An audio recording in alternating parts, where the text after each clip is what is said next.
आज हम वेदांत सार को प्रारंभ करेंगे। वेदांत सार के रचयिता सदानंद जी हैं। वेदांत सार मुख्यतः वेदांत दर्शन का ग्रंथ है। अब वेदांत किसको कहते हैं?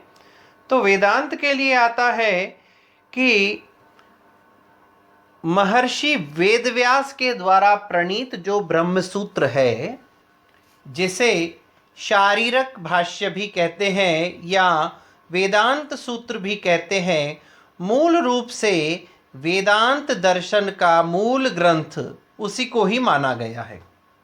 देखिए, पहले एक बार हम चर्चा कर चुके हैं कि दर्शन के दो भाग होते हैं, एक पाश्चात्य दर्शन, दूसरा भारतीय दर्शन। भारतीय दर्शन के पुनः दो भाग होते हैं, आस्तिक दर्शन और नास्तिक दर्शन। नास्तिक दर्शन में तीन आते हैं, जैन, बौद्ध, चार्वाक। इन्हें नास्तिक क्यों कहा जाता है? मनुस्मृति के 2 अध्याय में कहा गया है, नास्तिको वेद निंदकः। जो वेद के सिद्धांतों की निंदा करे, वेद के सिद्धांतों के अनुसार न चले, वो नास्तिक है। और जो वेद के सिद्धांतों का अनुसरण करने वाला दर्शन है, उसे हम आस्तिक दर्शन कहते हैं। 6 आस्तिक दर्शन है: सांख्य, योग, न्याय, वैशेषिक, मीमांसा और वेदांत। उसी में ही वेदांत के प्रतिपादक ग्रंथ जो है, मूल ग्रंथ जो इसका है, ब्रह्मसूत्र, जिसके रचयिता महर्षि वेदव्यास है। हालांकि महर्षि वेदव्यास के द्वारा प्रणीत इस ग्रंथ के अनेकानेक भाष्य हुए, अनेकानेक व्याख्याएं की गई, जिनके आधार पर वेदांत के भी अनेक शाखाएं निकली हैं। जो शंकराचार्य ने जिस प्रकार से इस दर्शन को देखा, इस दर्शन की व्याख्या की और उन्होंने जो सिद्धांत प्रदान किया, उसका नाम रखा गया अद्वैत वेदांत। किसी और ने जब इसका अध्ययन किया तो द्वैत वेदांत, द्वैताद्वैत, विशिष्ट अद्वैत, विशिष्टाद्वैत, इस प्रकार से करके अनेक अनेक शाखाएं निकली हैं।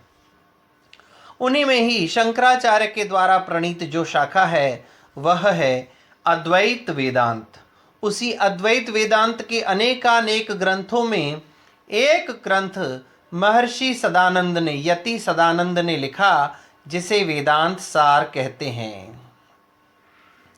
अब इस ग्रंथ का प्रारंभ मंगलाचरण से होता है और मंगलाचरण में अखंडम सच्चिदानंदम अवांग मनस गोचरम आत्मानम अखिलाधारम आश्रये अभिष्ट सिद्धये कहके इन्होंने परमात्मा की स्तुति की है। उसके पश्चात अपने 2 श्लोक में अपने गुरु को प्रणाम करते हुए कहते हैं, अर्थ तो अपि अद्वयानंद अनातीत द्वैत भानतः गुरून् आराध्य वेदांत सार्यम वक्षे यथामतिम। अपने गुरु की आराधना करके यथामति, अपनी बुद्धि के अनुसार, मैं वेदांत सार नाम के ग्रंथ को कहूँगा, उसकी व्याख्या करूँगा। अब यहाँ से ग्रंथ का प्रारंभ हो रहा है। वेदांत नाम उपनिषद प्रमाणम तदुपकारिणी शारीरक सूत्रादिनी च। वेदांत का नाम उन उपनिषदों का है और शारीरक सूत्रों का है। उन उपनिषदों का उपकार करने वाले शारीरक सूत्रों को वेदांत कहा जाता है। यहाँ पर सबसे पहले हम बात करें उपनिषद। इससे पूर्व मैं बताऊं आपको कि शास्त्रों में प्रस्थान त्रयी बहुत प्रचलित है। प्रस्थान त्रयी में 3 ग्रंथ आते हैं, ब्रह्मसूत्र और उपनिषद और गीता। इन तीनों के आधार पर प्रस्थान त्रयी का नाम रखा गया है। अर्थात किसी भी विषय का निर्णय करने के लिए इन 3 प्रकार के प्रस्थानों की, श्रुति प्रस्थान, स्मृति प्रस्थान और न्याय प्रस्थान, उन्हीं के आधार पर हमें किसी भी शास्त्र का निर्णय किया जाता है। तो हम जब वेदांत की बात करते हैं तो वेदांत से तात्पर्य 2 चीजें हैं। एक तो उपनिषद, जिनमें से 108 उपनिषदें मुक्तिकोपनिषद में गिनी गई हैं। मूल रूप से 10, 11 इत्यादि का भी हम आधार देखते हैं। तो उपनिषद और उनका उपकार करने वाले, अर्थात उपकार करने से तात्पर्य उन उपनिषदों के अर्थ का अनुसरण करने वाले, प्रतिपादन करने वाले और उनको पल्लवित करने वाले ब्रह्म सूत्र को भी हम वेदांत कहते हैं। वेदांत से क्या तात्पर्य रहेगा? एक तो ब्रह्म सूत्र, दूसरा उपनिषद, ये सब वेदांत हैं। फिर आगे क्या कहा? वेदांत प्रकरणत्वात् तदीयैरेवानुबंधैः तद्वत्ता सिद्धे न ते पृथक आलोचनीय। गौण या अप्रधान रूप से वेदांत शास्त्र का प्रकरण ग्रंथ होने के कारण से, देखिए ये वेदांत शास्त्र का प्रकरण ग्रंथ है वेदांत सार। अब जब यह उसी ग्रंथ का प्रकरण, यह उसी शास्त्र का, उसी वेदांत दर्शन का प्रकरण ग्रंथ है, तो उसी के अनुबंधों से इस वेदांत सार के भी अनुबंध सिद्ध हो जाते हैं।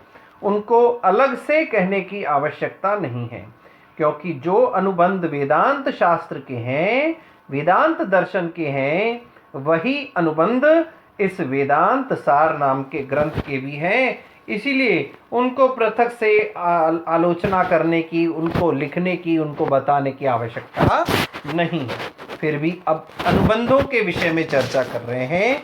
बहुत महत्वपूर्ण प्रकरण है ये। अनुबंध कितने होते हैं? अनुबंध 4 होते हैं। किसी भी ग्रंथ का अध्ययन करने से पहले इन 4 प्रकार के अनुबंधों पर विशेष चर्चा की जाती है। क्यों की जाती है? अब आगे देखिए, पता चलेगा कि ये अनुबंध क्यों काम आते हैं। तत्र अनुबंधो नाम, अनुबंध क्या क्या हैं? अधिकारी, विषय, संबंध, प्रयोजनानि। तत्र अनुबंधो नाम अधिकारी, विषय, संबंध, प्रयोजनानि। अधिकारी, विषय, संबंध और प्रयोजन, ये 4 प्रकार के अनुबंध होते हैं। अब देखिए, सबसे पहले आता है अधिकारी। इस ग्रंथ को पढ़ने का, सुनने का, अध्ययन करने का अधिकारी व्यक्ति कौन है, उसके लिए कुछ नियम बताए गए हैं। उस व्यक्ति की योग्यता निर्धारित की गई है। देख लीजिए भाई, अब जैसे आप लोग एमए फाइनल, एमए पूर्वार्ध में इसको रखा गया है, तो इसकी योग्यता क्या है? जो बीए पार्ट 3 में पास होकर के संस्कृत विषय लेगा, अध्ययन करेगा, वो पढ़ेगा। एक साधारण से अध्ययन करने के लिए भी इसकी योग्यता निर्धारित है। लेकिन जब किसी गुरु के पास बैठ करके इस वेदांत शास्त्र का, वेदांत सार का अध्ययन किया जाए, तो उसके लिए वह अधिकारी कौन है, किसमें वह अधिकारिता है, इस ग्रंथ को पढ़ने का अधिकारी योग्य व्यक्ति कौन है, तो यह हुआ पहला अनुबंध। दूसरा, विषय, अर्थात इस वेदांत सार ग्रंथ का प्रतिपाद्य विषय क्या है, इस ग्रंथ में किसका अध्ययन किया जाएगा। फिर तीसरा अनुबंध है संबंध, प्रतिपाद्य विषय और हमारे इस ग्रंथ का आपस में कैसा संबंध है, संबंध है भी या नहीं है, उस विषय पर जब चर्चा की जाती है उसे संबंध कहते हैं। तीसरा होता है प्रयोजन। इस ग्रंथ को पढ़ने का, सुनने का, अध्ययन करने का उद्देश्य क्या है, प्रयोजन क्या है। अधिकारी हो गया, विषय भी हो गया, संबंध भी हो गया। भैया हम इस ग्रंथ को क्यों पढ़े, इसको पढ़ने का लाभ क्या मिलेगा, क्योंकि शास्त्रों में भी कहा गया है, यावत् प्रयोजनम न उक्तम तावत् केन गृह्यते प्रयोजनम मनुदिश्य मंदो अपि न प्रवर्तते। जब तक कुछ कहा न जाए कौन स्वीकार करता है, क्योंकि बिना प्रयोजन के तो मूर्ख व्यक्ति भी किसी कार्य में प्रवृत्त नहीं होता है।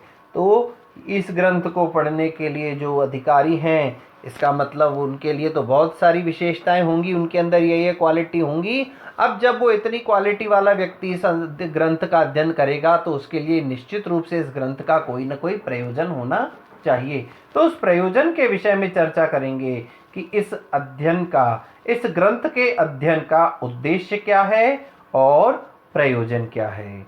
अब अनुबंधों में सबसे पहले हम अधिकारी के ऊपर चर्चा करेंगे कि अधिकारी के लिए क्या क्या विशेषताएं होनी चाहिए, उसकी क्या योग्यताएं, अर्हताएं होनी चाहिए, उसके अंदर क्या क्या विषय होने चाहिए, क्या क्वालिटीज होनी चाहिए, उसकी निर्धारित योग्यताएं क्या होनी चाहिए कि अगर वो उनको पूरा करे तो इस वेदांत सार ग्रंथ को पढ़ने का वह अधिकारी बनेगा। तो इसके विषय में, अधिकारी के विषय में हम चर्चा करेंगे अगली कक्षा में। तब तक के लिए ओम शम।